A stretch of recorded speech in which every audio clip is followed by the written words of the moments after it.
श्री साईं बाबा हर एक भक्त का भूत भविष्य वर्तमान जानते थे। उनके दर्शन के लिए आने वाले भक्तों को इसकी अनुभूति मिलती थी।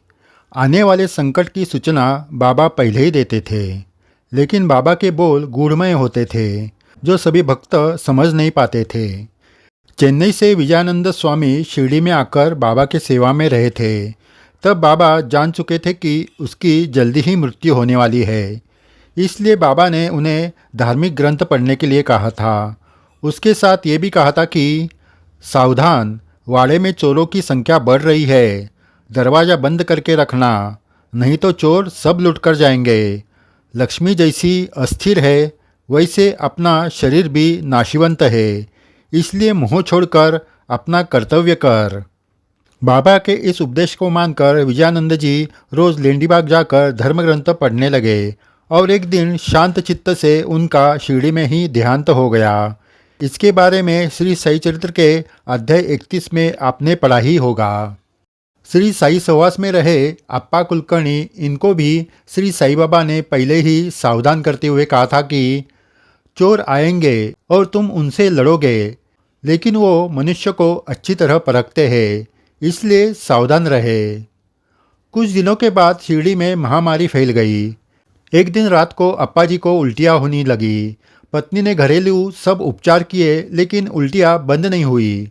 आखिरकार अप्पा जी का शरीर जवाब देने लगा। ये देखकर उनकी पत्नी दौड़ते हुए द्वारकामय में चली गई। पति के प्राण बचाने के लिए श्री साईं बाबा को प्रार्थना करने लगी।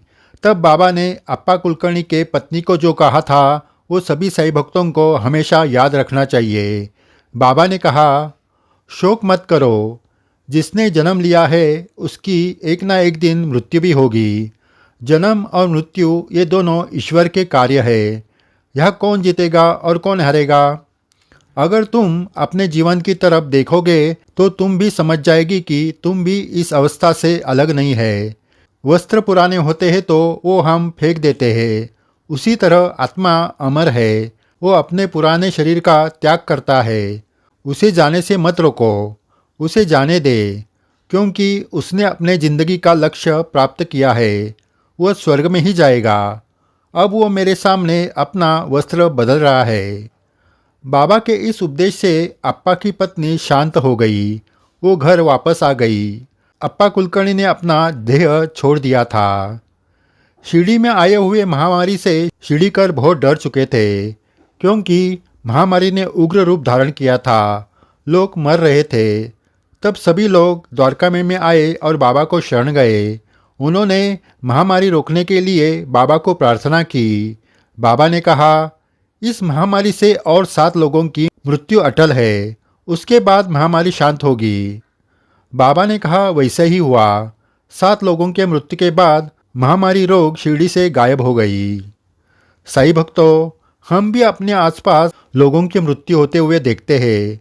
किसी के घर में या नज़दीक के रिश्तेदार की मृत्यु से निराश हो जाते हैं। ऐसे वक्त बाबा ने अप्पा कुलकर्णी के पत्नी को जो उपदेश किया वो याद रखना चाहिए, जिससे मन निराश न होकर आने वाले दुखों से लड़ने की ताकत मिलेगी।